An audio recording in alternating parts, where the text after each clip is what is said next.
Welcome to Electrified. It's your host, Dylan Loomis. Quick shout out to my newest patrons, Leif J and Guy W. Thank you for choosing to support the channel. I've decided to put the daily Tesla stock and any macro commentary at the end of each video. Think that'll be a nice way to encapsulate each day's news. As always, timestamps will be below. Heinrich Zane on X did some good work, and he found out that they had an unofficial groundbreaking event for Tesla's new dedicated Tesla semi-production line on Wednesday, January 17th. This was not a groundbreaking ceremony that was open to anyone in the public. The word is it was just for Tesla employees. But the main takeaway, as you can see in this shot right here, ground is officially being moved roughly 1 year after the announcement of this new Tesla Semi factory. This is supposed to be a $3.5 billion expansion with potentially two facilities, one for semi-production, one for 4680 production,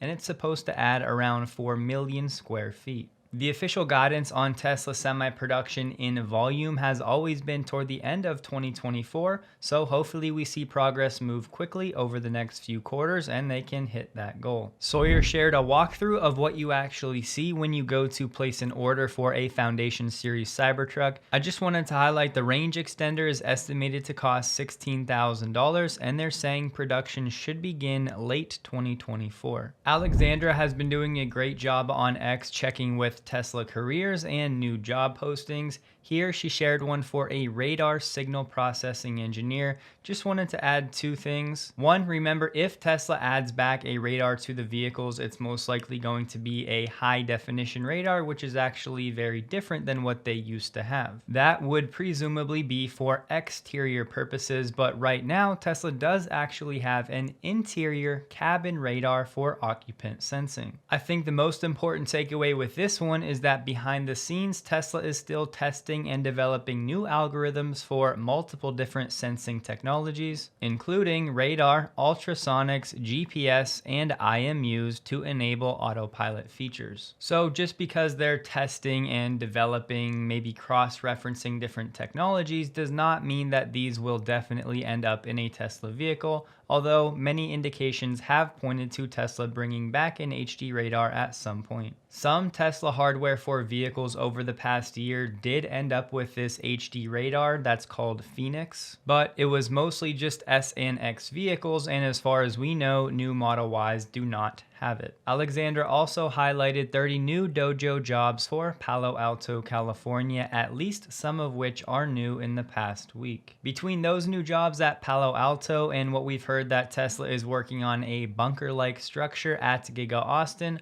also for dojo and a new data center, clearly Tesla is doing what it can to eliminate one of the main bottlenecks right now for autonomy, which is compute power. As was highlighted by Charlie Bolello, the average price of a used Tesla has dropped for 18 months in a row, now sits at $35,844, down 47% from the all-time highs in the summer 2022. We already covered the different reasons for this phenomena, so I won't repeat myself there, but I did see people mentioning the Hertz situation and them offloading some of their EVs. Bear in mind, it may only be a few hundred or a few thousand Teslas that are actually being sold, around $20,000 or less. Over the next few weeks, that could have some impact, but it may not be as material as some people are thinking. One other thing to keep an eye on when it comes to Tesla's Q1 earnings are going to be the shipping costs right now from Asia to Europe.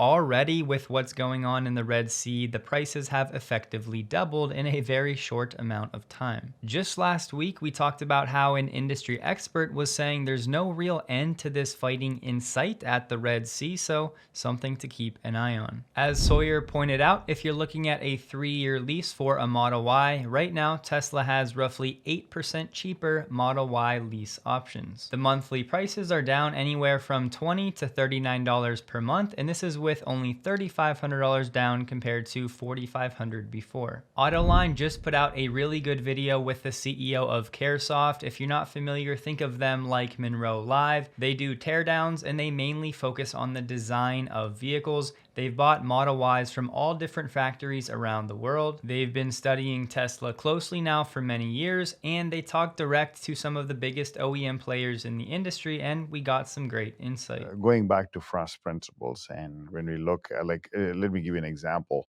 of how we think, the leaders think. And here in this case, the leader is undoubtedly Tesla. So when they came out of the vehicle with no floor, what the question I think they asked was, hey, why do we have a floor? And why do we have under piece of metal on the top of the battery and two pieces of metal with some air in between? Why can't we replace it at one? So they asked these fundamental questions. We have laid out all three assembly lines. That is the legacy OEM's assembly line, um, the Tesla Y assembly line, and the future Tesla assembly line. And we, from a financial perspective, and with Tesla's announcements that they want to build 20 million vehicles by 2030, the savings in just in manufacturing plant investment uh, uh, is around $11 billion.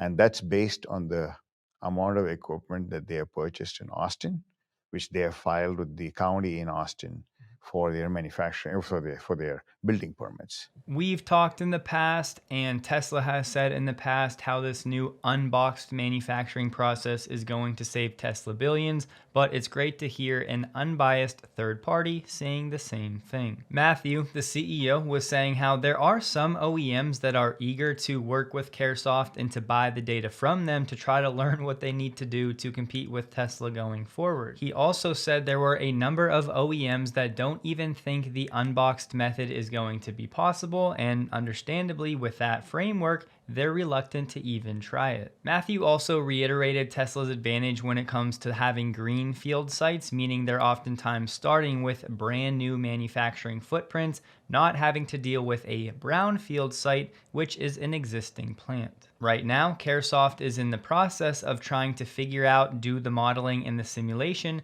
to see if this unboxed method can even work with a brownfield site. My two main takeaways from this video are this. Number one, Matthew highlighted many of the reasons that are actually going to allow Tesla to build a $25,000 EV and do so profitably. He then encapsulated Tesla's advantage pretty well by saying legacy OEMs are currently thinking in terms of incremental improvements, whereas Tesla is thinking in terms of exponential improvements. He also emphasized the need for automakers to move fast with how much is changing in the auto industry right now, and as we watch companies like Ford, Toyota, and GM, they're not exactly moving fast. Matthew confirmed it's really only Tesla, BYD, and some other Chinese automakers that are actually moving fast when it comes to manufacturing innovations. Forget the auto industry mindset. This is part of the unlearning that I had to do. Tesla does not think like an automotive company. They think like this iPhone here. Every day make a change. Okay, so that's why if you see the 3 has not, they have the new Highland, which we have already toned down, which has a different shape. But if you look, the vehicle is changing every day. It's continuously improving. They don't have because they don't have a dealer network, they don't have to, like one of the reasons why, at least I felt that when I came from, we had model years and we had release dates for new changes, coordinated changes at a particular point in time in years, because we had to train. If we made a change every day, just imagine the nightmare with the dealer network. So one vehicle would be this, and next vehicle, and the technician would look and say, "Oh, look at this OEM there. Everything is different." Okay, so because they don't have a dealer network and they're such a technology-enabled company, I envision that they have systems where every vehicle serial number maybe even has its own service manual or description and so on. So the resistance to implement change is very less. So they don't have this mindset of model year changes. It's a continuous improvement. And if you look, they went from 2-piece gigacasting on the Y to a single piece to 2 gigacastings and no floor. They did that in 24 months. Yeah, okay, that's what they did that in 24 months. A leg or even less, because we get the vehicles and we with the A legacy OEM, I don't know, some of them may not even be able to make the decision in 24 months. Matthew did touch on the unboxed process, paving the way for robots to play a significant role in the manufacturing process. And he posed the question right now that the market may be asking, are these OEMs going to survive in 10 years, not just the next 3 years? The full video will be below. If you're looking at the Tesla Model Y, you need to look at the Ford Mustang Mach E. It takes you where you need to go and where you want to go. It has a lot of storage, 59.7 cubic feet in the back, 4.7 cubic feet in the front. Almost every EV feels quick. In unbridled mode, this is a different kind of quick. Mustang quick. You can also charge it up at home or take advantage of the Blue Oval Charge Network, the largest public charging network in North America. Stay connected to the Mustang Mach E from almost anywhere through the Ford Pass mobile app. Did you lock the car? I did right now. When you get back in the Mach E, your phone can wirelessly connect to the center touchscreen with Android Auto compatibility. You can't do that in the Model Y. And with Ford Blue Cruise hands-free driving, you can let go of the wheel and hold on to what matters. Still considering a Model Y? This is the kind of EV you want, the kind of Mustang you want. What do you think? If a Ford customer was not considering a Model Y before, they might be now. Honestly though, the head-to-head comparison for the Mach E to the Model Y is a very tough one for Ford, especially given the Model Y qualifying for tax credits. All in all, I did think it was a solid ad given what Ford has to work with. It just goes to show how much market and mind share the Model Y is actually occupying. And touting the Blue Oval Charging Network as the largest public charging network in North America is some creative semantics if I've ever seen it. We just highlighted how Tesla would be featured at the Montreal Auto Show. We also have Tesla with some vehicles on display at the Washington Auto Show, also from January 19th to the 28th. In case anybody is in the DC area, wanted to ensure it was on your radar. Jerry Rig Everything just posted a video towing 11,000 pounds with the Cybertruck. Fast forward to the results, he got about 90 miles of range, going from 100% state of charge down to 2%. For context, he did a very similar test with the Rivian. The Rivian made it 109 miles. Towing 11,000 pounds isn't really a mainstream activity, but for whatever it's worth to you, he did say the Cybertruck performed slightly inferior when it comes to the Rivian and the F-150 Lightning. Those two vehicles did also offer more towing information in the user interface, but I would guess that eventually Tesla will roll out a software update adding more information. He did say the Cybertruck is a blast to drive. It's an incredible vehicle, but the more he drives it, the more he likes his Rivian. It was 32 degrees out for this test. It was on all-terrain tires. It was in all-wheel drive variant. I don't think we need to go much further into the weeds, so I'll just show you the data screen. Total energy used 108 kilowatt hours, average energy 1,193 watt hours per mile. It has not been a banner week for the Tesla supercharger network, as we have out of spec reporting on a fire at a supercharger location. What we saw here is that there was sparks coming from that AC distribution cabinet. Looked like it was coming on the back side. It was a little hard to tell. And this site actually has two of those distribution cabinets, given the scale.